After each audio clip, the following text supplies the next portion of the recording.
লখনৌ ম্যাচে বাদ কেকেআর মহাতারকা, তার বদলে খেলবে নতুন বিদেশি। জানুন বিস্তারিত। রবিবার বাংলা নববর্ষের প্রথম দিনে ইডেন গার্ডেন্সে কেকেআরের প্রতিপক্ষ লখনৌ সুপার জায়ান্টস। ঘরের মাঠে জয়ে ফিরতে মরিয়া নাইটরা। প্রথম 3টি ম্যাচে জয় দিয়ে মরশুম শুরু করলেও চতুর্থ ম্যাচে সিএসকের বিরুদ্ধে হারের মুখ দেখতে হয়েছে কলকাতা নাইট রাইডার্সকে।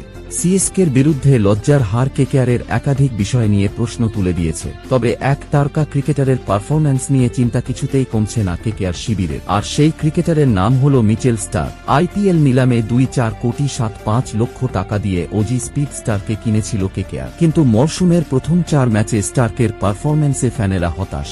উঠেছে স্টার্ককে বাদ দেওয়ার দাবিও। প্রথম 2 ম্যাচে 8 ওভার বল করে বিনা উইকেটে 100 রান দিয়েছিলেন স্টার্ক। তৃতীয় ম্যাচে দিল্লির বিরুদ্ধে 3 ওভারে 2-5 রান 2 উইকেট নিয়েছিলেন স্টার্ক। যদিও সেই ম্যাচে 2-7 রানের পাহাড় প্রমাণ চাপ ছিল দিল্লির ব্যাটারদের উপর। সিএসকের বিরুদ্ধে 3 ওভারে 2-9 রান দিয়ে কোনো উইকেট নিতে পারেননি স্টার্ক। 4 ম্যাচে 1-4 ওভার বল করে 1-5-4 রান দিয়ে 2টি উইকেট নিয়েছেন ওজি স্পিড স্টার। এলএসজির বিরুদ্ধে ম্যাচে স্টার্ককে খেলানো হবে কিনা এখন সেটাই দেখার।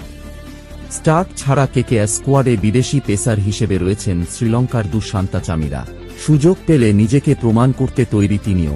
যদিও মিচেল স্টার্ক বিশ্বমানের পেসার, অস্ট্রেলিয়ার হয়ে সব ধরনের ক্রিকেটে সাফল্যের সঙ্গে পারফর্ম করেছেন।